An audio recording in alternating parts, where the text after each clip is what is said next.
Hello, Kentucky.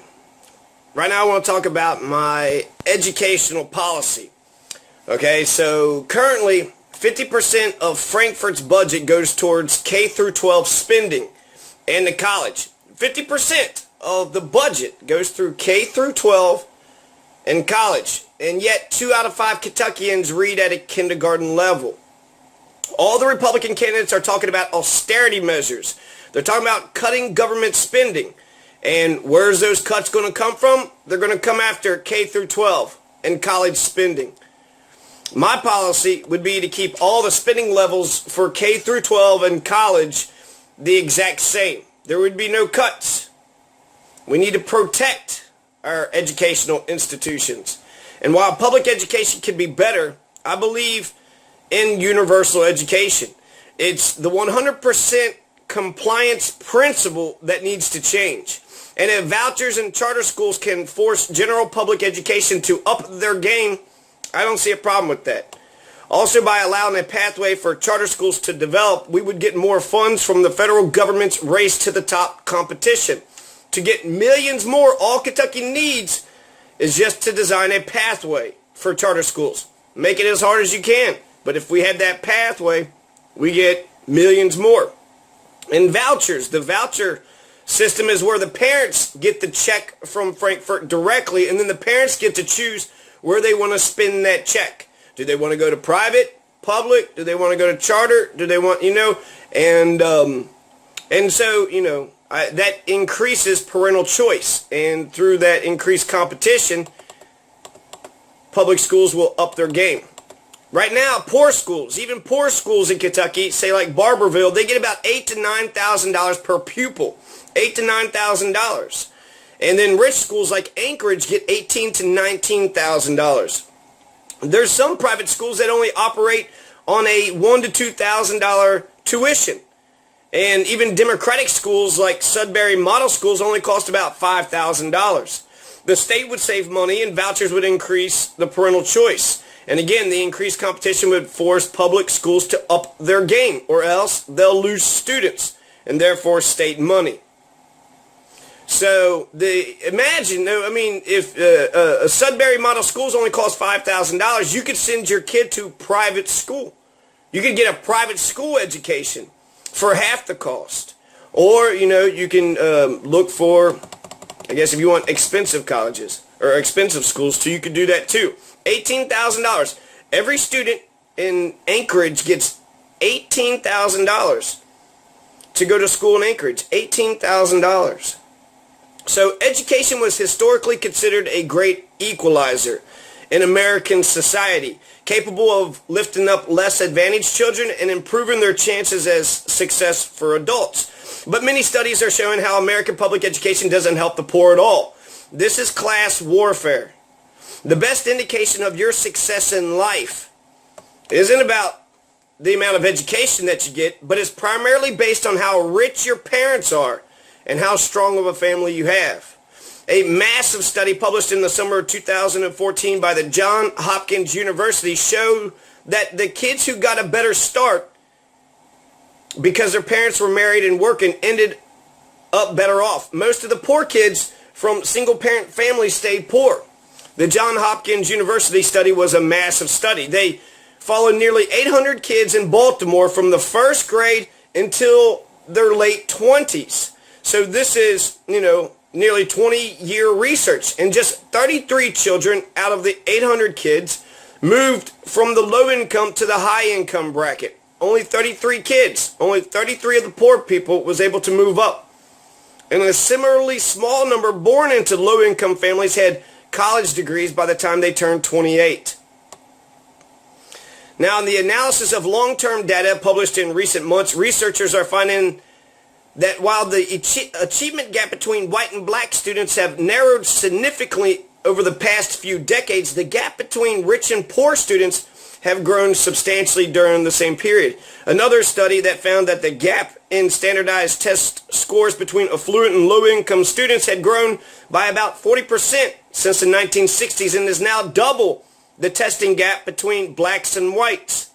So the income gap is a bigger determinant of your success or lack of success than race. In another study by researchers from the University of Michigan, the imbalance between rich and poor children in college completion, the single most important predictor of success in the workforce, has grown by about 50% since the late 1980s. So the inequality gap is the best indication of whether or not you're going to succeed, how rich your parents were.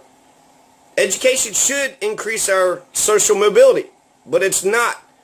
The data from most of these studies end in 2007 and 2008, before the recession's full impact was felt. And researchers said, based on experiences during past recessions, the recent downturn was likely to have aggravated the trend, so it's most likely gotten worse. According to the 2007 American Dream Report study, by some measurements, relative mobility between generations, we are actually a less mobile society than many other nations, including Canada, France, Germany, and most Scandinavian countries. This challenges the notion of America as a land of opportunity. Other research places the U.S. among the least economically mobile countries. The children of the rich perform better in school on average than children from middle class or poor families. Students growing up in richer families have better grades and higher standardized test scores on average than poorer students. They also have higher rates of participation in extracurricular activities and school leadership positions, higher graduation rates, and higher rates of college enrollment and completion. One way to see this is to look at the scores of rich and poor students on standardized math and reading tests over the last 50 years. When an author of an article I found online did this, using information from a dozen large national studies conducted between 1960 and 2010, they found out that the rich-poor gap in test scores is about 40% larger now than what it was 30 years ago, which means it's worse. That's twice the gap between black and white students. It's all about the economics. To make this trend concrete, consider two children, one from a family with an income of $165,000 and one from a family with an income of $15,000. These incomes are at the 90th and 10th percentile of income distribution nationally, meaning that 10% of the children today grow up in families with incomes below $15,000 and 10% grow up in families with incomes above $165,000. In the 1980s, on an 800-point SAT type test scale, the average difference in test scores between two such children would have been about 90 points. Today it's 125 points. This is almost twice as large as the 70-point test score gap between black and white children. It's not black v. white, it's rich v. poor. Family income is now in 2015 a better predictor of children's success in school than race. The children of the wealthy are pulling away from their lower class peers, the same way their parents are pulling away from their peers' parents. When it comes to college completion rates, the rich-poor gulf has grown by 50% since the 1980s. Upper income families are also spending vastly more on their children compared to the poor than they did 40 years ago, and spending more time as parents cultivating their intellectual development. The differences start early in the child's life, and then it lingers. Reardon, another author I found, notes another study which found that the rich-poor achievement gap between students is already big when they start kindergarten and doesn't change much over time. All the links to the articles will be found in the transcript, in the link below. An American child's fate is in many ways fixed at birth, determined by family strength and the parents' financial status. The children of the rich end up better educated and more likely to succeed simply because they're the children of the rich. What all these studies did not figure out was why. And I have some theories. Let's take a look at Maslow's hierarchy. So if you was to take a look at Maslow's hierarchy, these are the things that people need. These are the things that human beings need in order to live. This is just, human needs. This is Maslow's hierarchy of human needs. And if you look at the triangle, I think I put on this side, you have, there's 5 things. On the very bottom, it's physiological. So you need your basic breathing, food, water, clothing, shelter, your basic sustenance. You have a right to life. After you get, your basic sustenance, then you need to be in a safe place. After you've, got your food, water, clothing, and safety, then you need love and belonging, friendship, family. And then from that, you get self-esteem. You get confidence. You get self-efficacy through your achievements, respect of others, respect by others. And then after you get those four bottom things, then you get self-actualization. Then learning can actually happen. If you don't have shelter, if you don't have food, water, and clothing, you can learn things. You could learn calculus and other things. But really, you need to be focused on, getting yourself some shelter and some clothes. If you're living on the street, I don't know what learning calculus, could do for you. So what Maslow's hierarchy teaches me is that many poor kids aren't even in a position to start learning because they don't have their essential human needs. This reminds me of a homeless 12-year-old kid in Louisville who was killed in late 2014. His name is Ray Allen Etheridge. Now, the school expected Ray Allen Etheridge to be obedient, to raise his hand all the way up, to do all the things they required of him. But they didn't actually care about him. They didn't care about his place in society. He's living on the streets. So after doing what his teachers told him to do, the algebra, the history, the grammar, the science, he would go right back to living in unbearable squalor. He didn't have his basic human needs. He didn't have his safety. He did have a family, a mother and father.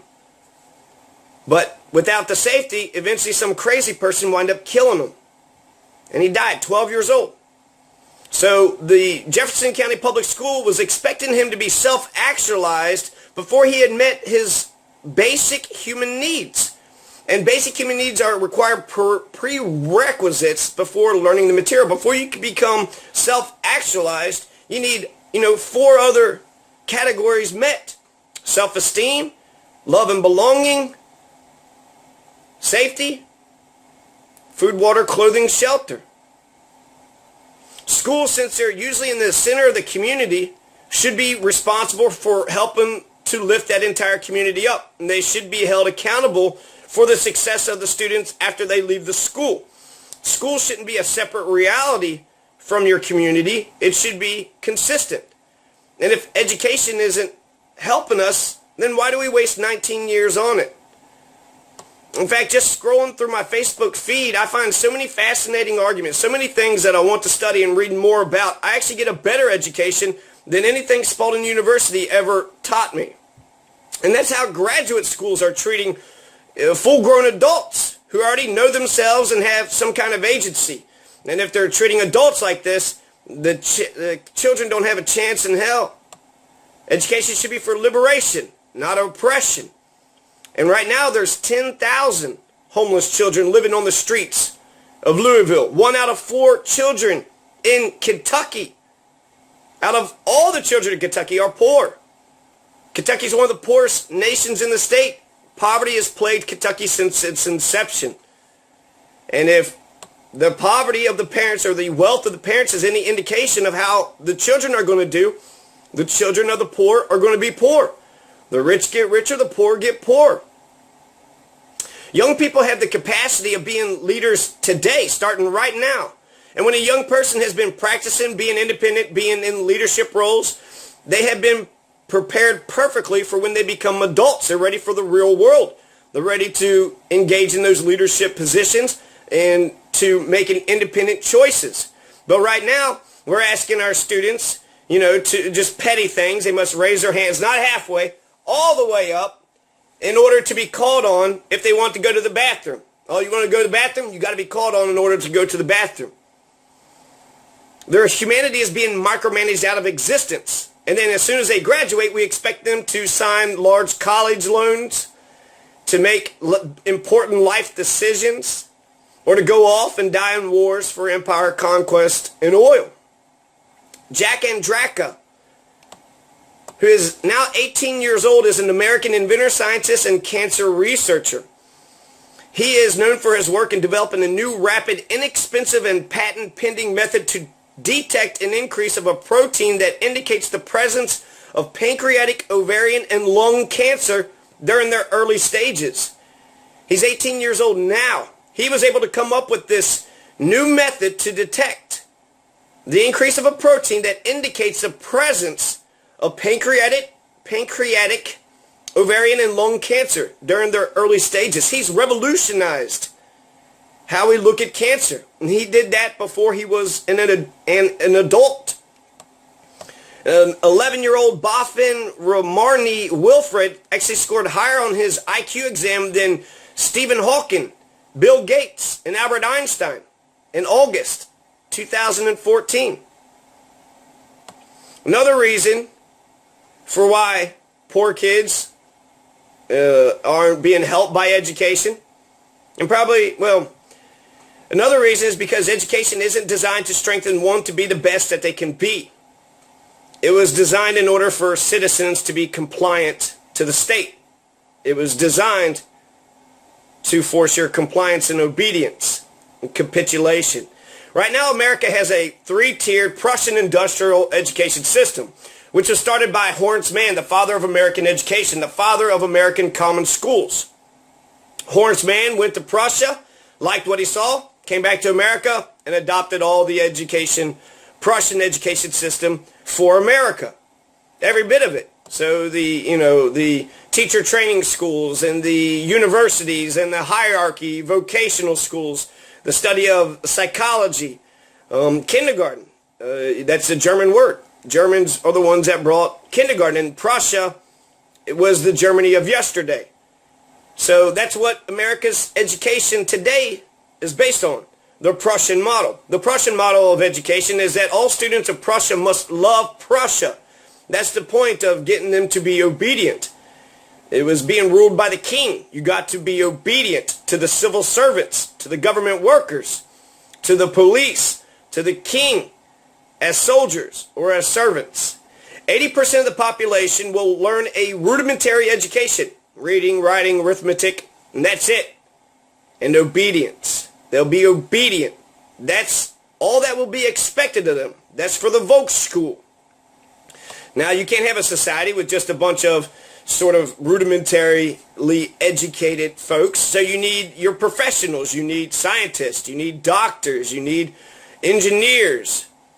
Maybe lawyers. They're awarded to the very bright. So if you're going through the Volksschule and you show some capacity for intelligence, then you're able to advance and possibly become a doctor. But you have to be obedient. You must be obedient. That's important. That's the most important thing. So even for the professionals, it is to educate them and to condition them to be a certain type of citizen who loves Prussia. Mother Prussia is the best country ever. That's what the Prussians would teach their citizens. And so that's what's came to America. For 99.5% of the population, school in Prussia was designed strictly for patriotism. Prussia is the mother country, and we all love her.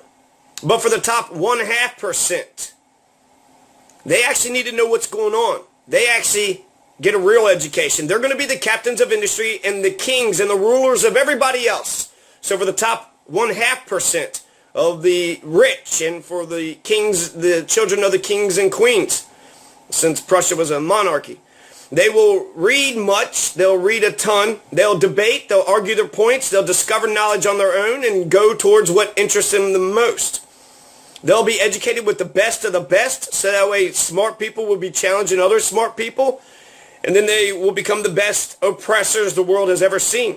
For the top 1.5%, they're actually educated for real. They get a real education.